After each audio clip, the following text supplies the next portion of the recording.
Hello, BBN. Game one of the NBA Finals is tipping off as we speak, and welcome to the first edition of the La Familia NBA Finals Watch Party as we celebrate the great Kentucky tradition and what the Wildcats, former Wildcats, some of Coach Cal's greats are doing in the NBA Finals. Coach John Calipari is going to join us. Cal, this is going to be fun. How about Rondo? How about Pat Riley? How about Frank Vogel? And how about Charles Barkley making me shave? I thought he called and said, "Don't worry about shaving." Oh, no. He called and said, "You better shave that beard." Well, this is going to be an extended family edition as we bring in Sir Charles of Barkley. What's up, guys? Thanks for having me. Hey, I want to apologize to the Commonwealth of Kentucky because I know y'all wanted to see less of Coach Cal's face, so y'all got to deal with it. I'm sorry. All respect Kentucky and football this weekend. I wasn't worried at all. I thought I was going to have this beard for a while longer. Well, listen, you're not that good looking. You got great hair, but you're not that good looking. So, hey, don't worry about it. Hey, guys, I'm telling you, I hope this goes to 7. I'm going to give you a couple things, and I'm jumping off. Number one, Miami's got to get back on defense. Forget about offensive rebounding. Form the wall like they did against Giannis in Milwaukee. Make these guys shoot jump shots. And then for the Lakers, the key will be the matchups. Who's guarding Bam? Who's guarding Jimmy? How are they taking away a couple of these shooters? It'll be matchups for them. And for Miami, get back. If Miami gets back, I'll tell you what, they make shots. They will make shots. So it should be I want it to go to 7. That's the biggest thing. Charles, what do you think? Well, I think number one, it'd be a total shock to the whole world if the Lakers lost. Looking at the odds, they are the prohibitive favorite.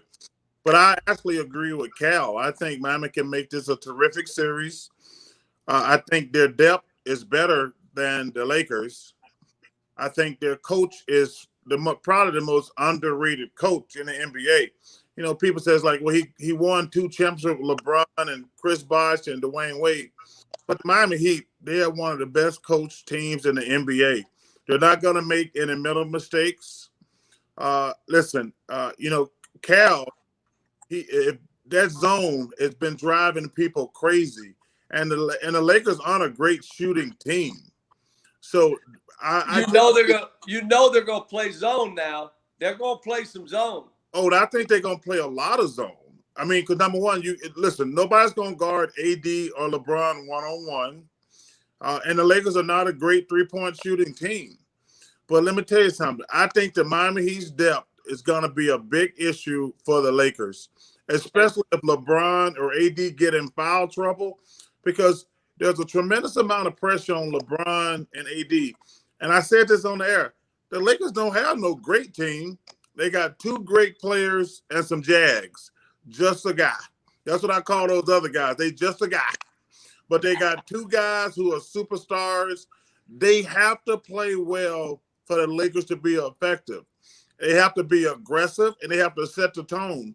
But if they get in foul trouble, and let me tell you something, LeBron, between Jay Crowder, who is a stud defensively, you got Jimmy Butler. They're not going to stop LeBron, but they're going to make him work. And then they got Andrew Iguodala. They got 3 guys who can make LeBron's life miserable. That's 18 fouls, so they can beat him up pretty good. And like I say, him and AD have to play great every single night for the Lakers to win this series. And the one thing with Miami, they will make shots. And now Jimmy Butler will make all kind of shots, but you got 3-point shooters too. Crowder's a better 3-point shooter than I thought. So you add him to this mix. And you know who's having a heck of a series is their point guard. Miami's the kid that was in Phoenix for a while. I mean, this guy, he's tough as nails. They got a bunch of dogs on that team. They really do. But look, LA got a couple dogs too now. And it'll be interesting.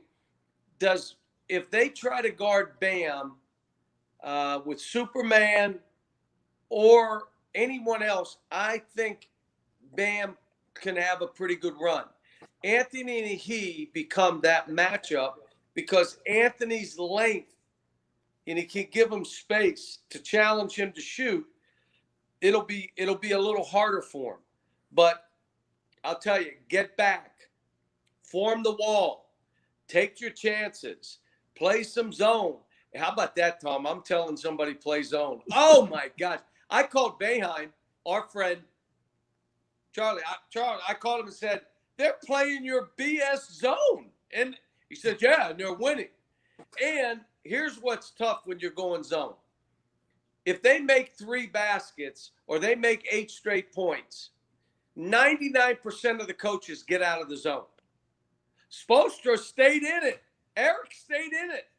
And the longer you stay, the more pressure is on them to make jump shots. I would imagine if I'm LA, I put Anthony or I put LeBron in the middle and let them just go and have their way. That's what I would do. Well, but then again, Charles, did you know I got fired by the New Jersey Nets as I give my opinions on this stuff? Well, I do remember you getting fired. I think that was right around I think I was playing in the league at that time. I'm not that old. No, you were well out of the league. You were out of the league 5 or 6 years. I'm not that old. No, hey, when were you coaching in New Jersey? I'm not telling you because you're not telling me I'm as old as you are as a player. No, not happening. No. First of all, you're old. Wait, you better be older than me as a man. I'm pretty sure you are. But what you said was very interesting. A lot of coaches, they overthink the situation. Just because the team is having a good night shooting, the Lakers are not a great three-point shooting team. And if they make a couple, I love the fact it's like, okay, because I always tell people, I when I'm doing games, I said I hate when guys who can't shoot make shots because once they make one, they're gonna keep shooting, and they don't even realize like you got lucky those first couple of times. There's a reason we got your average right over here. We know that you're not a good shooter. How about when they say though, they come over and say, "But I'm wide open." Yeah, there's the reason you're wide open. Hey, Cal, I played with a couple guys. I'm like, yo, man, why you keep shooting that shot? He's like, I'm wide open. I said, they want you to be wide open. You're always going to be wide open. The ball to the basket. Charles, we'll let you go. I know you got to get back to other duties, but thank you for joining this. Charles, thanks. Well, hey, I didn't tell you I wouldn't grow this back. Hey, I got nothing to do but watch this game tonight.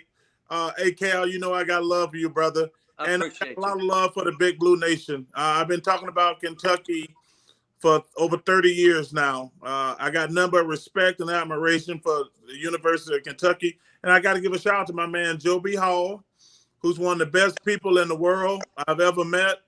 I got lumber love for Coach Hall. Please give him my best. And you guys take care. And I'll be watching just like you guys tonight. But, hey, I'm probably going to have some refreshments. Enjoy, Charles. Hey, I'm out with you. You're leaving, and I'm right behind you. All right, guys. Y'all take care of yourselves. Thanks, Charles. Hey, Cal, before you go, did you see the stat that ESPN SportsCenter put out tonight? 1,898 points scored by former Kentucky players in the postseason, most ever for one school in an NBA postseason. And that surprises you? No, I just thought you'd like to hear it. No, it doesn't surprise me. I tell you what, it's being able to watch this, and obviously it's driving some people crazy to do just crazy stuff. But you know what? These kids, they are built different. They walk out of here prepared to fight, prepared to work. They've mastered or begun to master their craft. And you know what? They're ready to spread their wings out because even though they did great things here, they're capable of even more. And that's what's happened to all these guys. Yeah, if Devin Booker's team had gotten in, they would have broken this record a week or two ago. It's going to be crazy. My guess is it's going to be over 2,000. Yeah. And there's probably only one school that'll break that. Wonder who that would be. Another year with Kentucky. Thanks, Cal. All right, guys. Coach Cal on the La Familia NBA Finals Watch Party, presented by Coke. We mentioned 4 Kentucky connections on each one of these 2 teams. I know just glance, I was listening to the guys, to Cal and Charles, but I know Bam, as I was glancing over at the game, off to a good start. He had 6 points in the first few minutes of the game. I think we have Mike Pratt joining us. Yeah, hey, partner, how goes it? Oh, gotta unmute him. There we go. How about that? Those buttons are tough.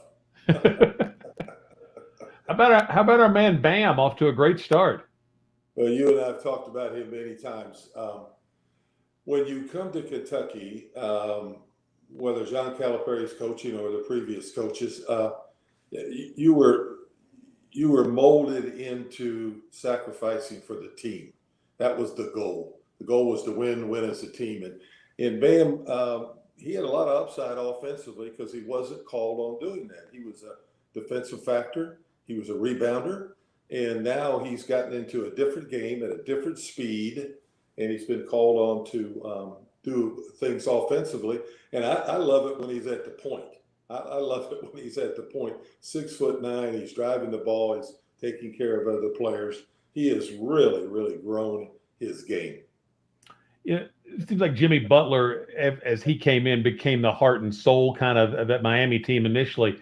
And, from Riley to the Coach Bolstra to a guy like Butler, all of those guys seem to love the mindset that Tyler and Bam came into Miami with. Yeah, that's a great reflection on John Calipari, his staff, and the program. Is what is the term? I was listening earlier to Charles and Cal, and they're built differently. They're built. What did Tubby say once? This playing at Kentucky is not for everybody. He was so right, and Cal's carried it forward. He has taught these guys, helped these guys understand that the upside is where they want to be. And to get to the upside, they got to work and develop their craft and stay with it. And Bam has done that. Hero has done it. And that's really, it seems like the way Riley and his whole staff has built this Miami team on a culture. And culture could be a lot of things to a lot of different people, Tom. But their culture is, hey, we're going to outwork you. We're not going to worry about signing a bunch of free agents now. We're going to build from within. You're our guys, so let's go to work. Miami's at 13 right now. Lakers just called timeout. I think this whole series is going to go down to Miami's going to pack it into paint. You had Charles and you had Cal on that talked about playing the zone. They're going to pack it into paint. They're going to make sure that AD's going to get his, LeBron's going to get his ultimately. What's going to win the game for the Lakers when that thing is packed so tight that AD and LeBron have to give it up, you're going to have to hit some shots. If you don't, you're going to pay the price at the other end because that's Miami's game. The Miami's game still is around the perimeter, and they can hit it. The Lakers, maybe one night, maybe the other. But for them to win, even with LeBron and AD, they're going to have to make some shots when people are left open. As these Kentucky guys have been going into the league, you and I have been, the time we've been doing this, these last 10 years with Cal, it's been such a fun run, and you see these great players come through here. But several of them, so many of them, have been lottery picks that they're going to mediocre to bad teams. And it's been such fun this year to see these guys finally on teams that have evolved, or in Anthony's case, got traded to the Lakers. And to see these Kentucky, the Nuggets have been building for a couple of years with Jamal and the rest of their guys. To see these Kentucky guys on this biggest stage of basketball has been really fun to watch. It has. And teams are built by putting pieces together. And unfortunately, AD, Karl Anthony Towns, went. Oh, we lost Mike. Muted. There we go. Oh, thought you were back. There we go. There we go. It jumped off on me. But AD now is with a team that can provide him some help. And Karl Anthony Towns and AD went to teams that were in the early processes of building. Now, Tyler and Bam went to a team that was on a let's build this thing. Let's put the pieces together. Jimmy Butler was a piece. Bam was a piece. And they drafted these pieces of the puzzle late in the lottery, which says a lot for what they're trying to do down there. And a lot of teams just try to go out, reshuffle the deck, get free agents. But down in Miami, they've decided they're going to put this puzzle together, and they've done a really nice job this year. Yeah, it's true. I mean, some teams do the tanking thing, trying to get the highest draft picks. Miami's just kind of continue to play its game, and whatever it is each season. And it's kind of like, a football team recruit and develop, and they've gotten, made good draft choices and then worked with them and developed them. Yeah, the good choices, that's where it starts. But then those choices have to come in with the right mindset to buy into what Miami's doing. And then they have to work. And the other thing is the owner and Riley at the top of the food chain, they're willing to have time, it seems like, to develop these guys. And that's what it's all about. There's not an owner running in and saying, oh, man, I don't like what happened last night or the last 2 weeks. Let's make a change. Or at the end of the year, let's make a change. They've got a game plan. They've got a model, as they say in the business world, and they're willing to stick with it as long as they see some development. And they see development in Bam. They see development in the Robinson kid and in Tyler Hero. 23-12 now, 5 minutes left in the first half. And Bam has been really active. They're looking like they're trying to spread the floor, let him do a little work. Yeah, he that's a part of his game in watching it here in my office is that, and throughout the playoffs, he's really expanded. Like I said earlier, I love him at the point. I mean, 6'9", trying to who's going to guard him out there? Okay, and he's quick enough and fast enough. His ball handling's developed. He can get into things. He can get to the paint. He can get a paint touch at 6'9" off the bounce. When you get a paint touch, that opens up a lot of things for people on the perimeter. What did you think he was going to be when he was here at Kentucky? Because that team, that was, I think, maybe Cal's highest scoring team, fueled by Monk and Fox and, what they did out in transition. And, Bam wasn't the big scorer. He was the, rebounder, set picks, block some shots, etc. And, it's been neat to see how he's grown his game offensively. Did you see any of that coming? We did see him in practice. He'd shoot the short corner jump shot. He'd go to the elbow in practice or pregame on shoot-arounds. But out of the offense, because of the shooters he had around him, he wasn't part of that particular offense. But saying that, you knew he was a NBA defender, Tom. You knew that by watching him. NBA rebounder, NBA shot blocker. He was that, which is very important.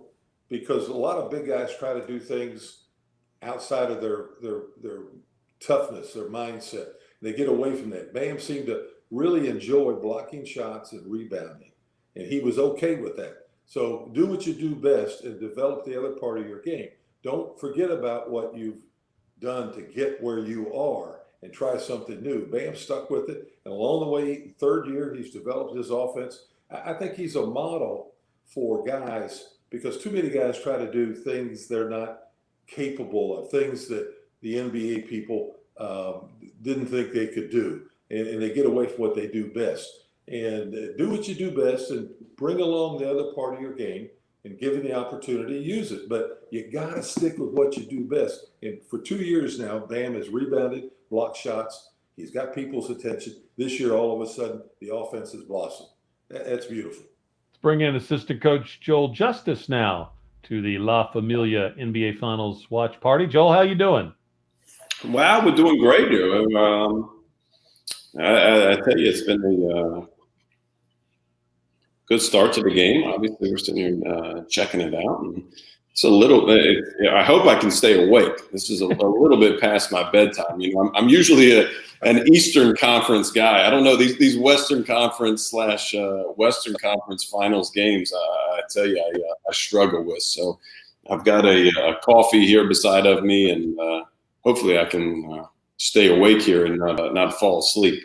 I'm with you. I've enjoyed those 6:30 starts at a lot of these playoff games going on. Absolutely, yeah. No, it's just like during the season, we get our schedule from the conference, and I count how many 9 o'clock games that we have, and I just say, You ain't the only one. Yeah, no doubt, no doubt. I remember sitting in Madison Square Garden last year and looking up at the scoreboard, and I said, I think that says 12:05. You know, when I looked at the scoreboard. So I'm not a late night guy. Nice drive there by AD off a pass from Rondo, who's in the game. Joel, you do a lot of these individual workouts with the guys. We've talked a little bit about Bam. Let's talk a little bit about Tyler, who is, I think, still in there for Miami. Actually, he's not out of the timeout.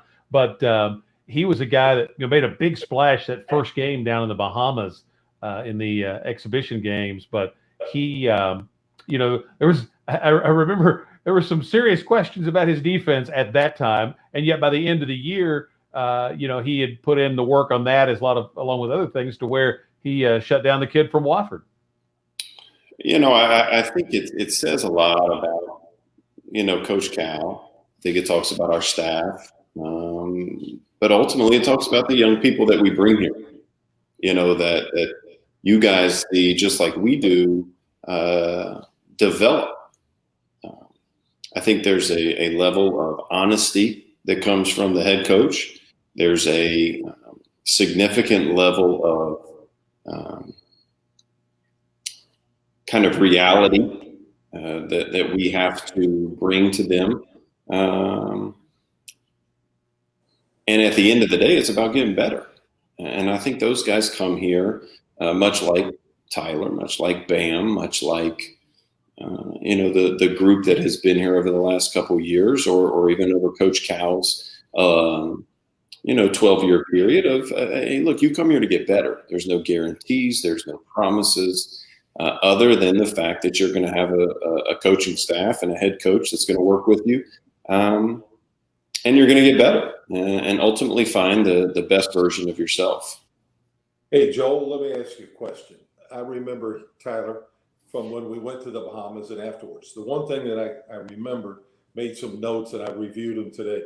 The kid was a very intense kid all along, even though they said, you're not a very good defensive player. It didn't seem to bother him. Very intense, very tuned in to trying to do what it took to win ball games. And a lot of guys kind of just float when they're young. You know that. Young guys, I did it, you did it. We all kind of floated at 18, 19, 20. This kid was very, very intense on what needed to be done from a view from a side.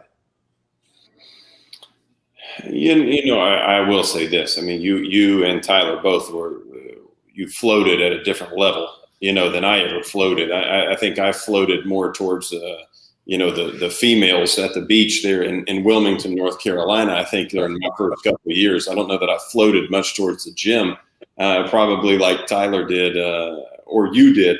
But I think it's one of those things that these guys, they understand, that there are big things out there, and they're realists, and they want to be coached. But also there's a level that they want to achieve. And the only way that comes is through honesty, Mike. And I think that's the one thing that Coach Cal has always said to our guys, to our staff is, hey, let's be real. Let's keep it real. Now, oftentimes guys don't want you to keep it real with them. They always say they want to keep it, they want you to keep it real, but until you keep it real with them, it's a little bit different.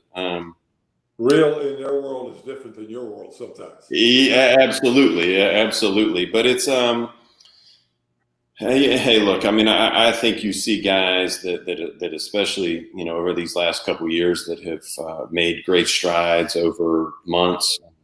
Even you look at a guy like Emmanuel Quickly or PJ Washington that have taken a couple of years. And I think that's the important thing that we try to stress to, in the process is, hey, look, this is going to be great because, you're going to find your path at your time. And, we're going to be here, kind of locked arm in arm with you the whole way. Let me welcome in another guest, gentlemen. And this is a guy that I could see doing a lot of things we're seeing Tyler Hero do in this postseason. I could see this young man doing that for somebody in the next year or two. And that is Emmanuel Quickly, the player of the year in the SEC last season. Welcome. How y'all doing? Appreciate you having me. Good to see you, Quick. What's Can up, you catch us up on what you're doing now as you wait for the draft? Yeah, so really just been working out, trying to study the game, understanding more than I already do, lifting, trying to, stay in shape and try to keep myself busy. It's been a longer process than I think we all thought it was going to be. So just trying to keep myself busy. Mike, got a question for Emmanuel? Yeah, Quick. Everybody talks about maybe you're not strong enough right now. You need to get a little bigger. You said you've been working out and trying to gain that strength. Where are you with that? Have you picked up some weight? You feel like you picked up some strength for the next level in the NBA? Definitely. And I think I'm still trying to get even a little bit more. I think I'm like 189, 180, 188 around there. So just trying to, continue to add weight and just continue to be able to, develop my speed and things as well. And just really tighten up all aspects of my game. I feel like, the NBA game, I feel like it's going to where I'm at, which is, shooting, playing multiple positions on offense and defense. So just trying to, continue to develop my IQ for the game and be able to, adapt to the new game. Joel, got anything for Emmanuel? Hey, it's interesting, and I think as we all go through this process, and that's interesting. With what Emmanuel just said is, we get great feedback from these teams, and I think the thing about Emmanuel is he knows who he is, and you have seen him grow over the 2 years that he was here. There's times when you feel really proud of Emmanuel, like in a certain practice, when you see him, really kind of come out of his shell and you see a different side of him. But even as the season goes on, you see a young person that knows what it takes to be successful. And I think when you watch, especially a team like the Heat, or you even look at a guy like Anthony Davis and they want to win.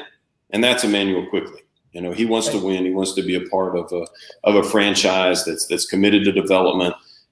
He's going to be a guy that's going to be a great guy in the locker room. But at the same time, you see a league that has gone away from necessarily speed, athleticism, to skill, shooting, fight, and will. And this guy has all of those things and has done it at a very high level. Not to say that he's not athletic, not to say that he can't guard, but you see, this league is now about guys that can stretch the floor, and the way that this game is being played is if you can be a guy that can stretch, you can put the ball down on the floor and get by guys. And Emmanuel, I think, was able to do that this year, and I think teams are seeing that. But he's also killing it in his interviews, and I think that is as big of a part for these franchises, just as it was for us when we recruited him.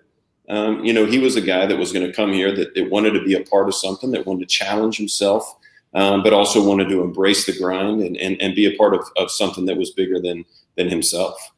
Emmanuel, question came in for you. When you see what former teammate like Tyler's doing and what Bam and these other guys are doing on the biggest stage, they're at the NBA Finals now, and what they've done in the postseason, does that give you confidence, inspire you, etc.? Man, every time I see Tyler, it make me want to go to the gym for him to get 37. And I'm guarding him every day in practice. It's just like, why can't I do the same thing? So it's really inspiring to see your peers, do well. And it's really great for them. And it just, it motivates you to, try to do the same thing they're doing and try to do even better. Have you communicated with Tyler much?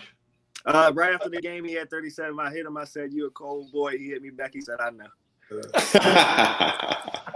I got a question for Quick, and I think it's your first year, you struggled with your confidence. We all saw that, right? Second year, you came back, man, you were playing like, hey, look, I am the guy. I'm going to get it done. No matter if they shut me down for one half or one game, I'm going to come back. And my confidence never got rocked. It never got shaken. Now, you go to the NBA, and we've all seen, and I've played with guys, I'm guilty myself. I lost my confidence early in my career at times. Right. That's a natural. So, what are you going to do? How are you going to handle this? Because you're going to go in as a guy that has to prove himself, right? Just like Tyler in Bam. What are you going to do with your confidence? Because that's really important to get off to a good start.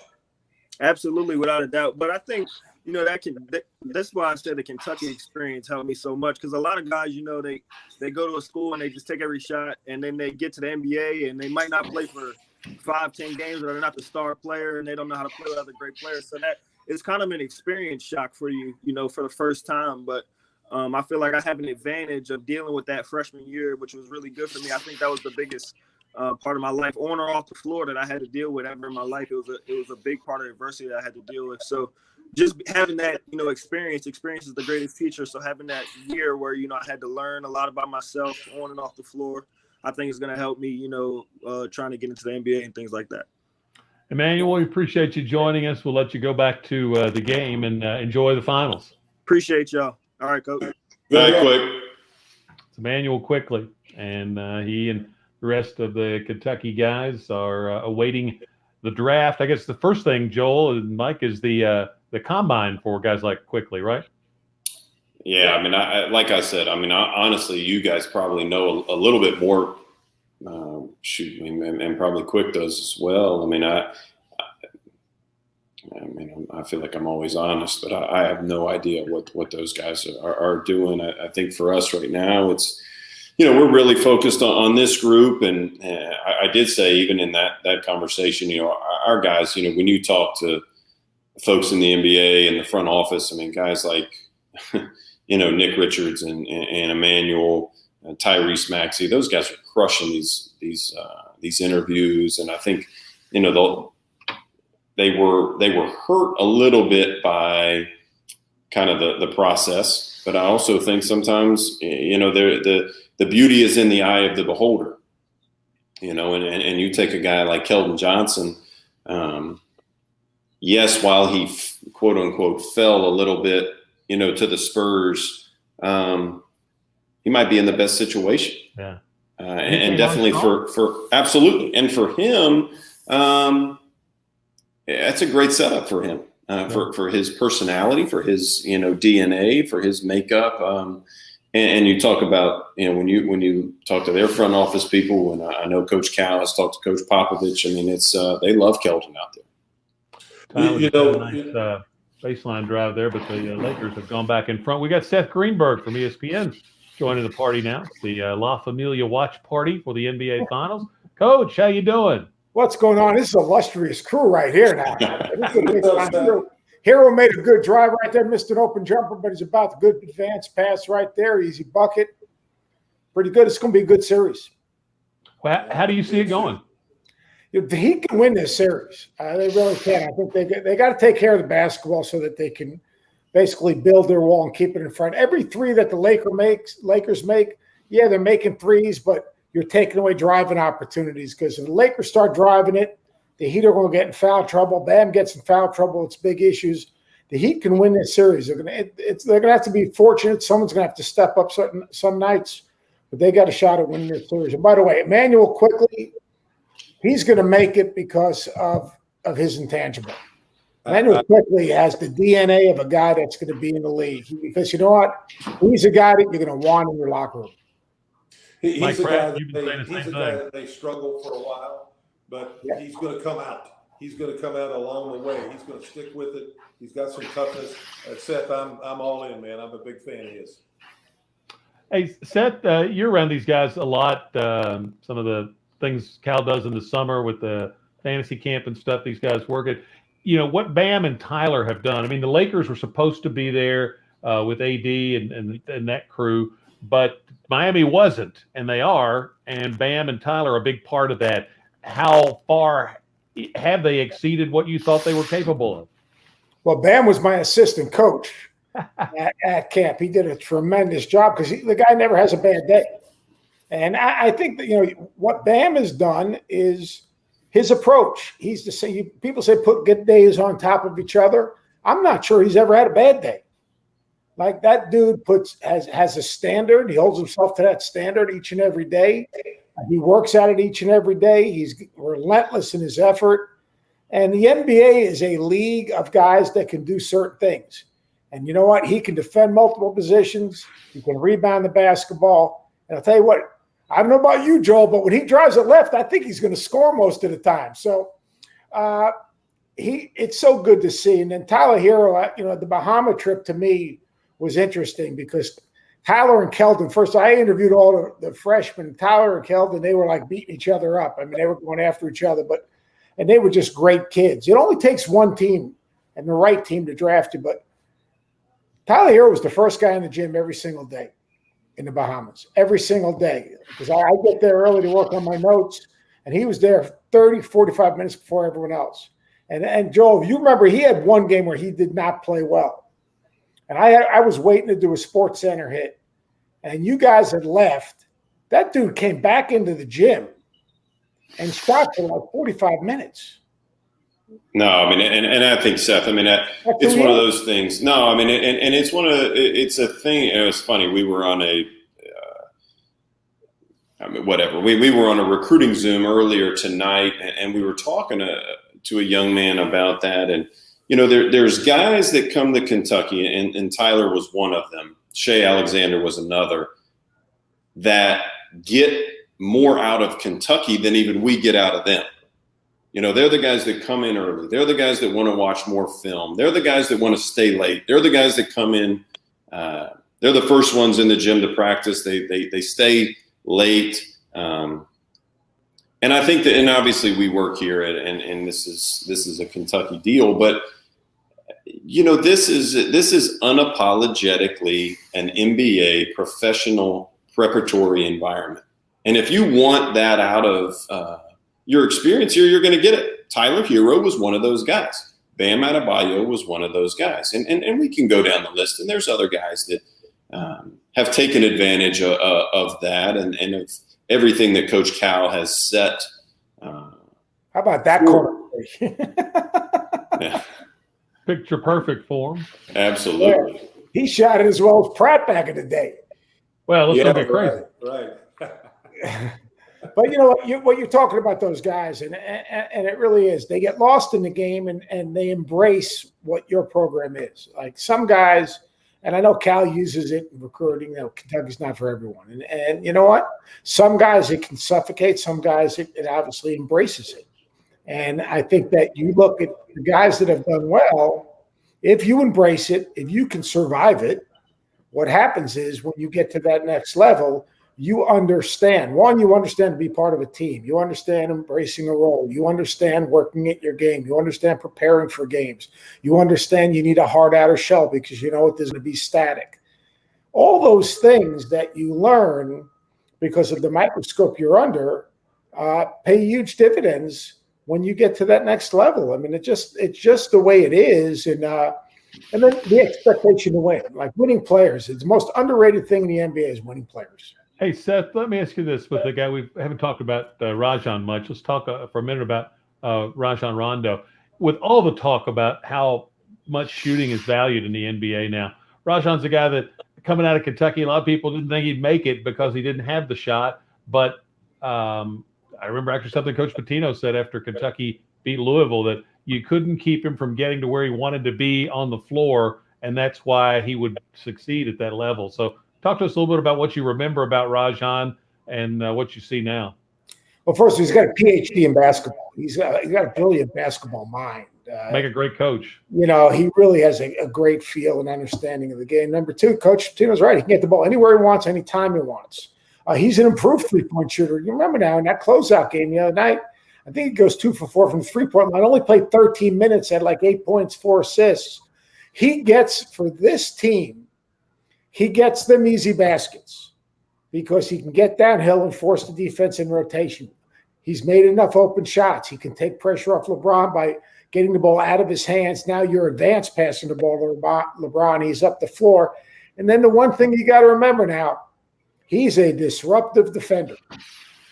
So, I mean, like, why wouldn't he be a good player? Because, yeah, look, in the NBA, you got to make shots. I mean, if you want to be a great player, you have to make shots. But he has a role and he has a purpose, especially now. The guy's got a ring. He's a winning player. He impacts the game defensively. He gets guys easy shots. He makes enough to keep you honest. He gets to the rim, which moves the defense.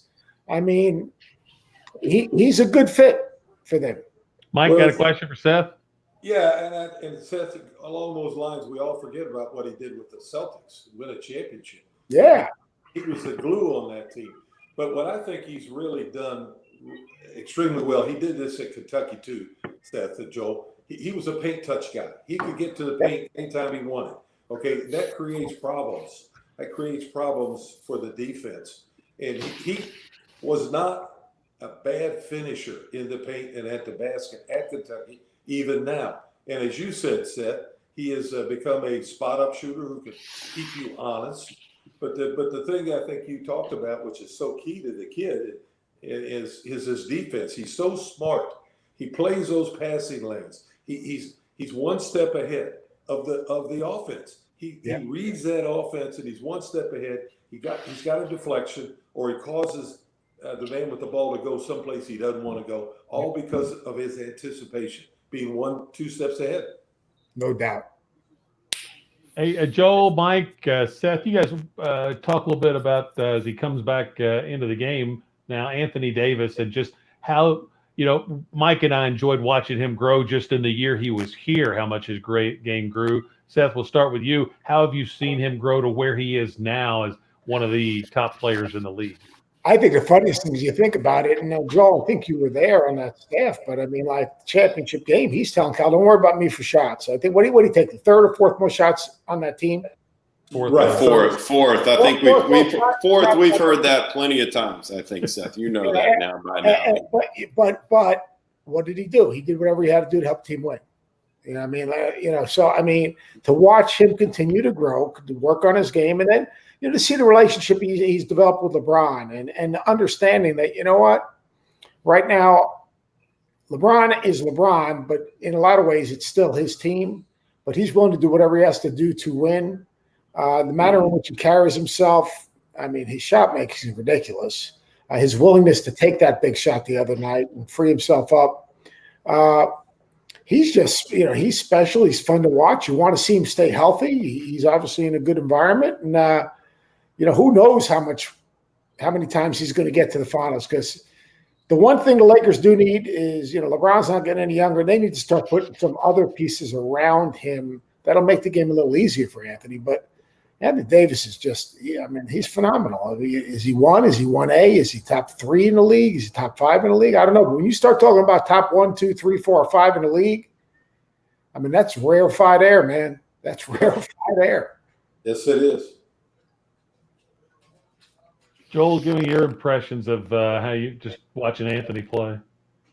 Well, I was not here yet on the staff here, but I tell you what has always been impressive for me when I've been around Anthony. There was times that he would always come to Baton Rouge when we would play LSU, and all of a sudden he would pop his head in the locker room and he would visit with us. And I tell you one thing that Cal and us, as a staff have always done is get the right people.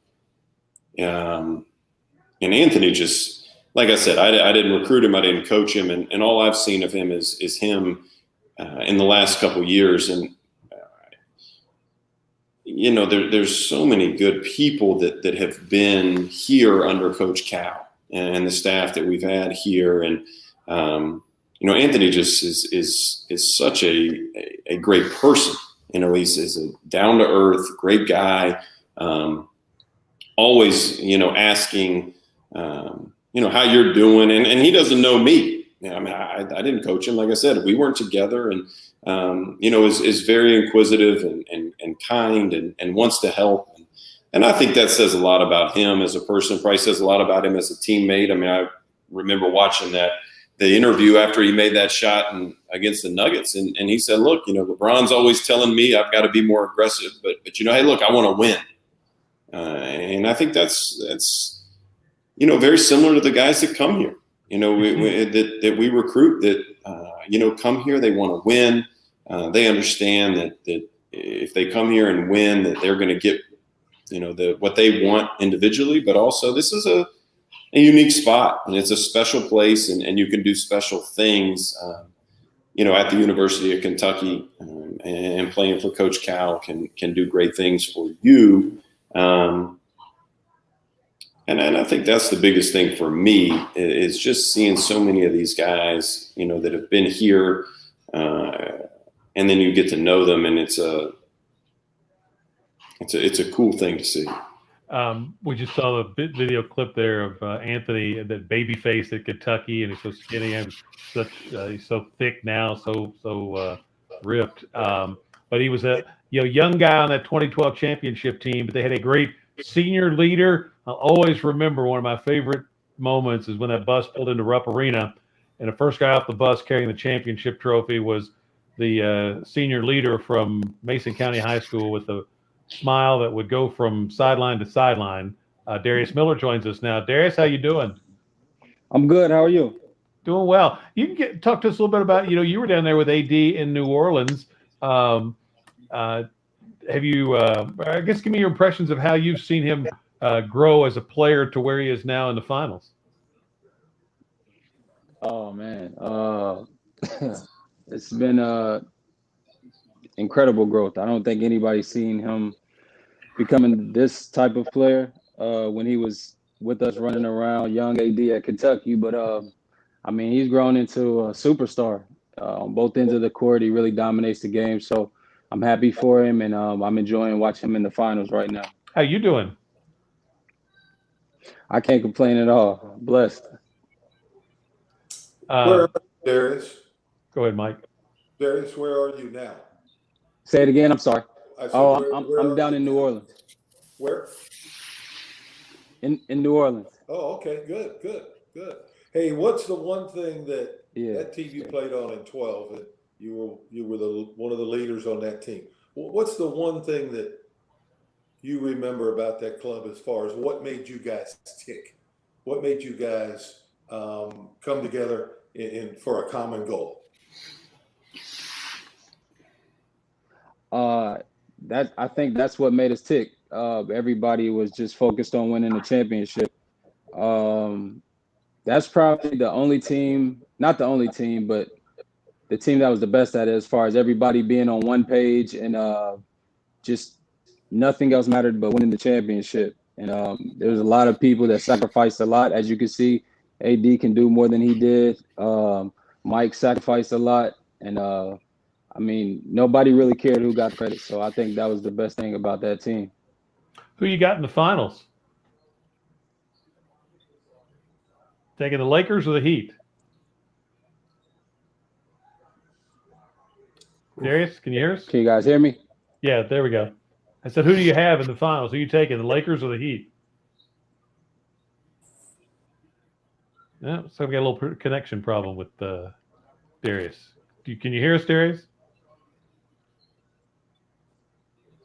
And that's a tough call for him. We'll see if we can reconnect with Darius. In the meantime, newest member of Coach Cal's staff, Jay Lucas, joins us as we watch the Lakers now build up an 11-point lead with about 4 minutes left here in the opening half.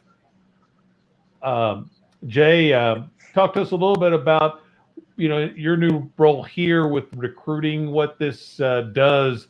Just this whole postseason, it's been like a great ad for Kentucky basketball.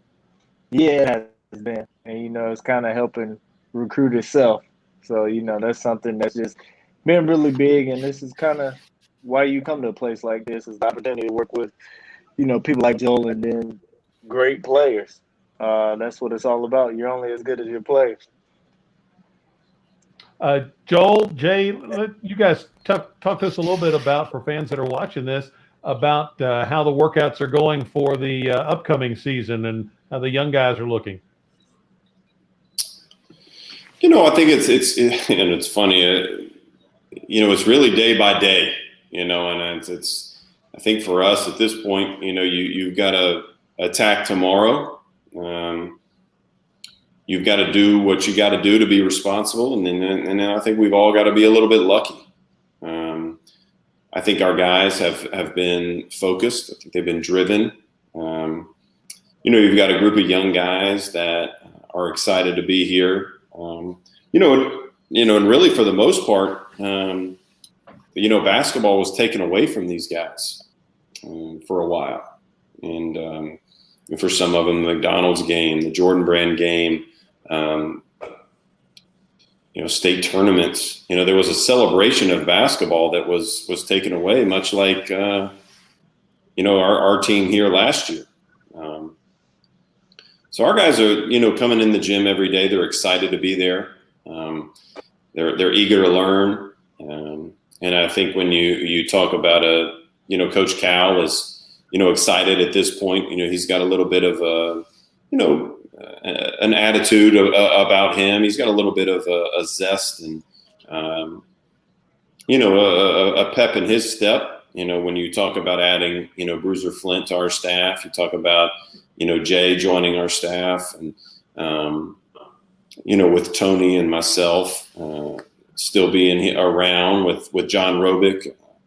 You've got a group of guys that we've got a cool little mix, a great, meshed team. And while you have changes, sometimes change is good. And, when you have a group of people that is hungry, like our individuals are on our staff, I think that can also, bleed over into our team. And right now, I think we've got a pretty excited group and an excited gym. Joel, got a question for you. I mean, the hardest thing for young players, and you guys do it every year, and Jay, you've been part of great teams, you're a great player, is getting them to understand just how hard they got to compete every day to be at the level that you guys need them to be at. Where are they at in that process with the pandemic going on, with online classes, with limited access this summer? Well, I think, it's a day-to-day deal. And I think for, what Coach has said, even in the last couple of days has been, just a pound of rock, and I know that's a little bit of Coach speak, but it's also, hey, this isn't going to get, to individuals becoming their best version or our team becoming their best version in one day or 1 week or 1 month. I mean, this is a process. And our guys are coming in, they're getting in extra work on their own. They're coming in and, grabbing a teammate, grabbing a manager, grabbing a coach. And they're finding time to get extra work. And I think as you and as we as a staff kind of take that next step in the progression of a season, this group will get it, but Coach, I mean, and I would say everyone else on this call, it's a process, and there's going to be days where, you think they're taking steps and then, next thing you know, oh, wow, we still got a ways to go. But I think for this group, they're eager, they're ready to learn, they're ready to listen. And I think even in the last couple of weeks, we've been able now to go live and we've been able to go body to body a little bit. And we're starting to see some things that are pretty exciting.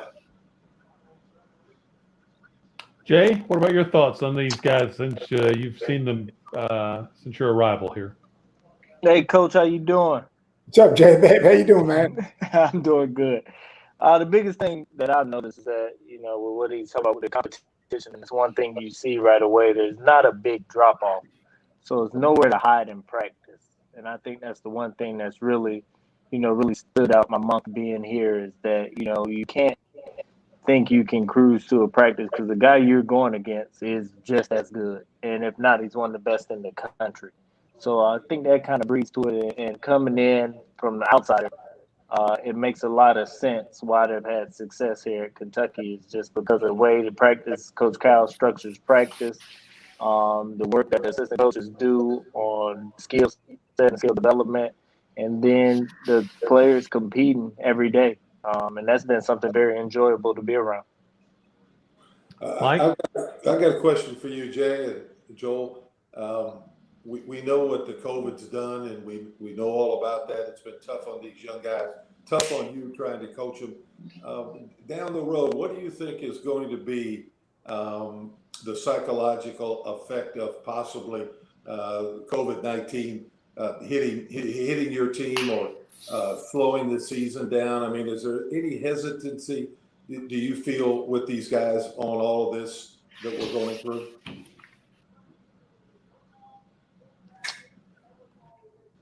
I mean, at least for me, I think it's something that just has to remain fluid, and they've done a good job of just you just don't know day to day. So you just have to be able to kind of, just stay on your toes. And I think the biggest thing with the season upcoming in, the uncertainty of games that you're seeing in like the NFL where somebody gets it and just stuff like that, you really don't know. And the biggest thing that we've kind of appreciated, and Coach Kyle has done a good job, is that they're responsible for each other. We're all responsible for each other, that we affect one another because we're in there with each other together. So what we do outside the gym will affect what happens in the gym. So you just have to be smart and responsible with where you are and what you're doing.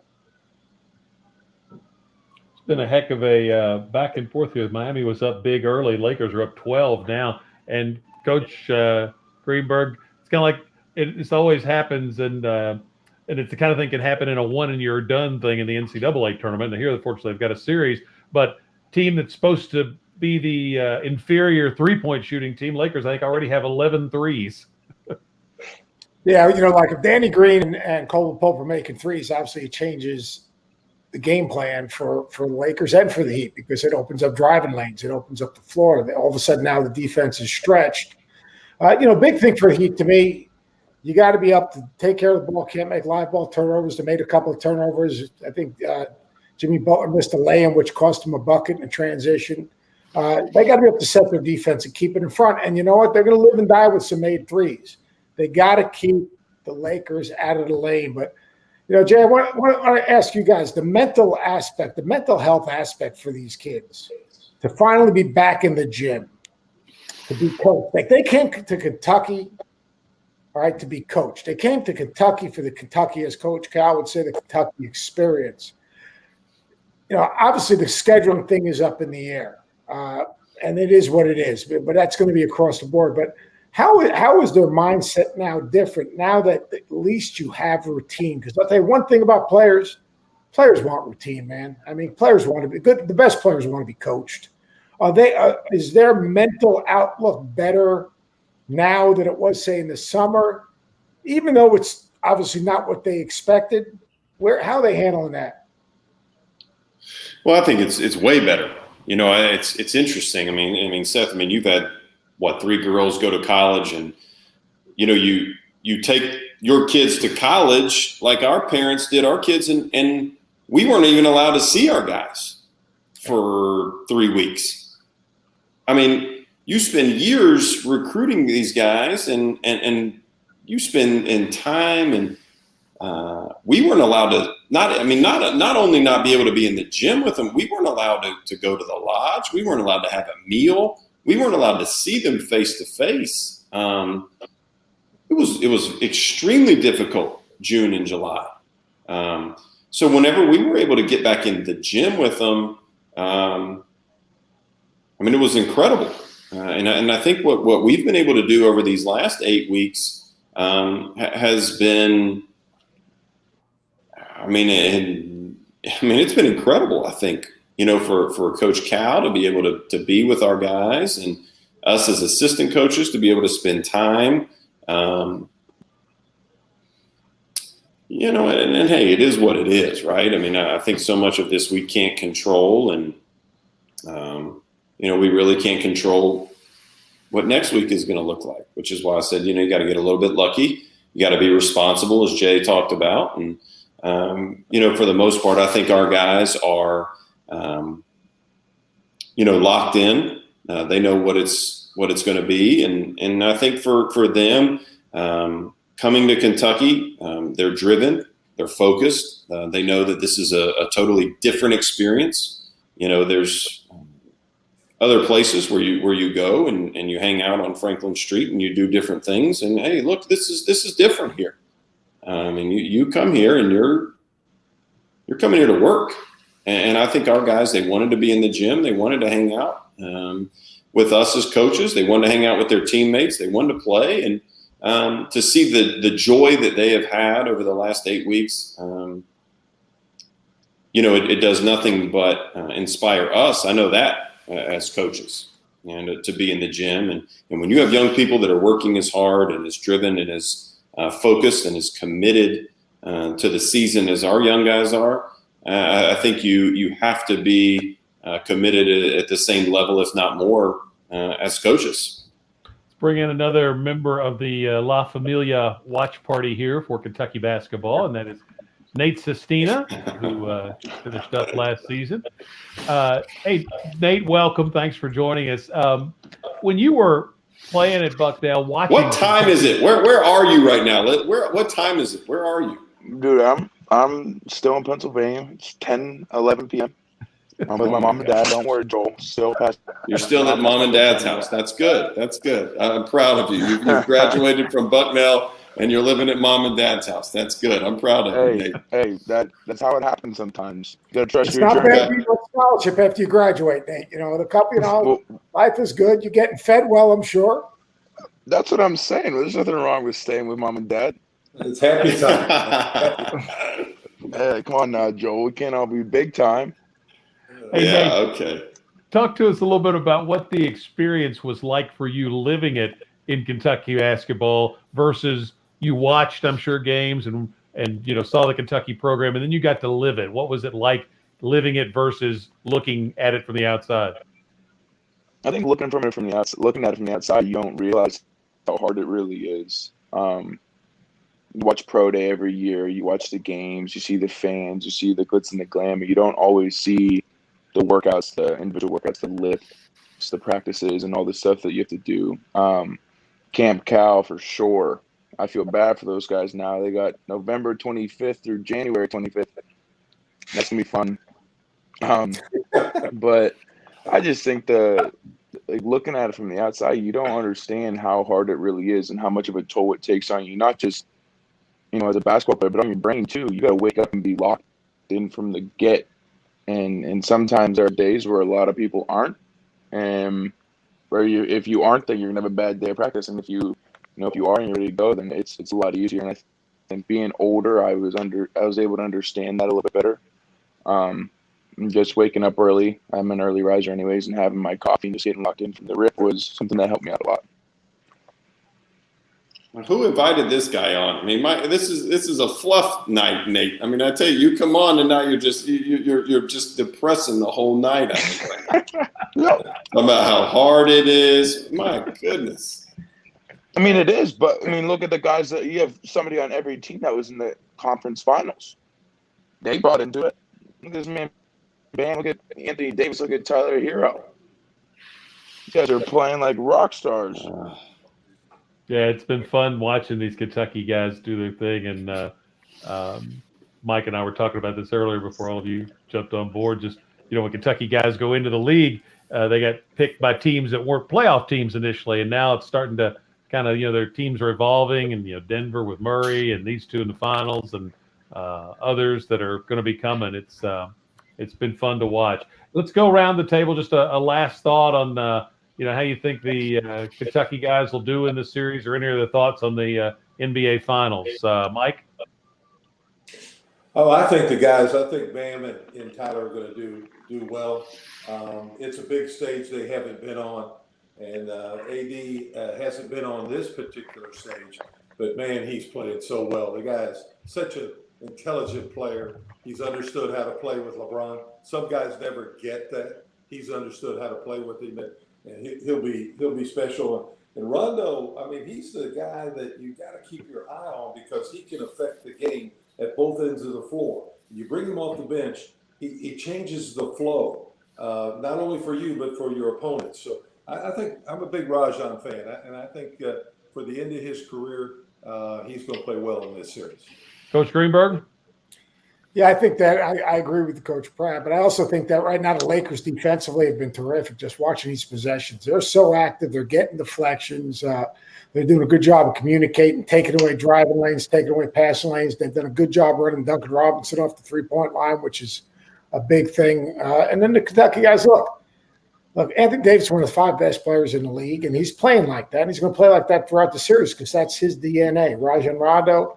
All right, he's got the maturity. He's got a PhD in basketball. He gives them a second gear to the Lakers, and he gets the ball in LeBron's hands and makes the game easier for him. You know, they and Tyler are going to have a great series. Now, I think it's tough. The overall size of the Lakers, I think eventually is going to wear down the Heat. I think that's what it's done. And then defensively, I just think that the Heat are a little bit right now. They're taking the Heat out of their rhythm. But this is going to be fun to watch. You know, if you're a Kentucky fan, how proud can you be from watching these guys and what they've done? Like, you know, what Nate just said before is, I mean, like, is a really cool thing. I mean, like, and I think, Joel, was what we were talking about before. You watch it on TV. I say this all the time. That league right there these guys are playing in, all right, that's an exclusive club. You've got some of the best players in that club playing at the highest level. And high school kids watch that stuff and they think, oh, yeah, you know, how quick can I get out of here? You know, it's easy. Well, you know, it's not easy. And you better be pretty special. And for you guys to have this many players playing at that level, that's a testament to what the staff has done, what Cal's done, what the program's done, and the tradition of Kentucky basketball. So, you know, I kind of congratulate all you guys. Joel, final thought? Well, I think it's exciting. It's been this great couple months, you know, for us, you know, especially after the way, you know, kind of our season ended. You know, it was a rough ending. And now to have basketball back, to have sports back, and to be able to watch guys like Shea and Jamal Murray and now Tyler and Bam and Anthony and, you know, even to you know, Coach Riley and Frank Vogel. I mean, I think when you talk about how special Kentucky basketball really is, you know, in the landscape of the game of basketball, it's a special place, you know, and I think that was even part of the conversation that Jay and I had, you know, when he was thinking about coming here. I mean, this is different, and it's a beautiful place with beautiful people that work hard, that love basketball, and I think for us, it's we've talked a little bit about tonight. It's this year's team has another wave of guys that appreciate the game, that work hard. You know, we've got a new staff a little bit, and you've got guys that are driven. You've got a head coach that's, you know, got a little bit of a chip on his shoulder as he kind of, you know, goes into the season. And I think there's a great sense of excitement, you know, with this NBA, but also with what's coming up. Jay? You know, for me, being new and not being around most of the guys that you named and most of the guys playing, but just being here for a month and watching it and seeing the success, it makes a lot of sense. You know, kind of alluding to what Nate was talking about. You know, it is hard, but what the kids here want to do and what we want to do, winning championships, is hard. Getting to the NBA and playing on that level is hard. So, you know, it is going to take work and it's going to take time, and you got to be committed to it. And seeing how the staff works and the players and their mindsets and, you know, being so goal-driven, it makes a lot of sense of why the Kentucky guys are having success in the bubble and having success in the NBA. This place is kind of built for that, and that's what makes it a special place. And then you throw the fan base on top of that and just everything else that comes with it. You know, it's the reason I'm excited to be here. And Nate, final thought? Jay, I wasn't trying to bring the mood down, Joel, but I think that, you know, embracing that grind and embracing the difficulties that is Kentucky basketball allows you to be successful. And look at the guys that are, you know, Tyler Hero's 20 years old. I don't know if he's 21, but he's playing at an unbelievable level. because he embraced that grind last year and he fully bought in. And it was a lot of extra work. And I think that that's something that when you go there, that's something that you want to do, because you want to do the extra stuff. And then you want to be successful and you want to play professional basketball at whatever level. And everybody that plays there, and that is a pro, has a very successful career. Nate, thank you. Thanks to everybody who is with us now and who joined us earlier. Gentlemen, we'll let you go enjoy the second half of Game 1 of the NBA Finals. Thank you. Thanks, Tom. Yankees up 5-4. Thank you. This has been the first edition of the La Familia NBA Finals Watch Party for Kentucky basketball, presented by Coca-Cola. Thank you guys for joining us. We'll see you next time on the UK Sports Network.